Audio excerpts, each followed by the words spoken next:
நிலவாசலில் மாட்டக்கூடிய 2 item இந்த இதில் பார்க்கலாம். நம்ம நிலையோட சைடில் இந்த மாதிரி இந்த நின்ன வட்டத்தில் இங்கே ரெண்டு ஆணியோ ஸ்க்ரூவோ, இங்கே 2 ஆணியோ ஸ்க்ரூவோ, நிலையில் மாட்டினாலும் சரி தான், நிலைக்கு வெளியில் மாட்டினாலும் சரி தான். இப்படி நம்ம மாட்டி விட்டுட்டோம்னா இந்த இடத்துல நம்ம வந்து செயின் போட்டு விளக்கோ இல்லை சின்னதாக அன்னப்பக்ஷி அந்த மாதிரியோ எது வேணுமோ நம்மளால் ஹேங் பண்ணிக்க முடியும். 2 நிலையோட 2 பக்கமும் இந்த ஷேப்பில் மாட்டுறது தான் இது. இந்த ஷேப்பில் இப்படி இந்த ரவுண்டில் தான் மாட்டுவாங்க, இந்த ரவுண்டில் தான் மாட்டுவாங்க இந்த மாதிரி. ஓகேங்களா? இது நிலவாசலுக்கு மேலே. இப்போ ஒரே ஒரு பீஸ் கோமாதா மாட்டுறது தான் நிறைய பேர் விரும்பி கேட்குறாங்க.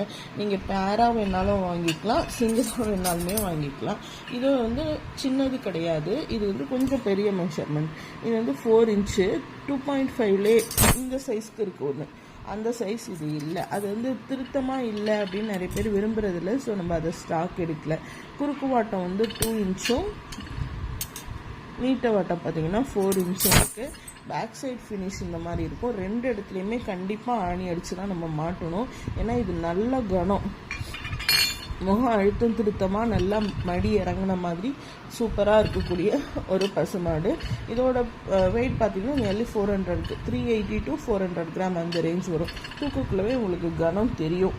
இதோட ப்ரைஸ் பார்த்தீங்கன்னா 785 ருபீஸ். ஒரு கோமாதாவோட ப்ரைஸ் 785 ருபீஸு. அப்புறம் இதோட பேர் பார்த்தீங்கன்னா 485 ருபீஸ். பேர் ப்ரைஸு 485 ருபீஸ். இந்த நுனி கீழே வர மாதிரி மாட்டிக்கிட்டிங்கன்னா இதில் நம்ம மாட்டிக்கலாம்.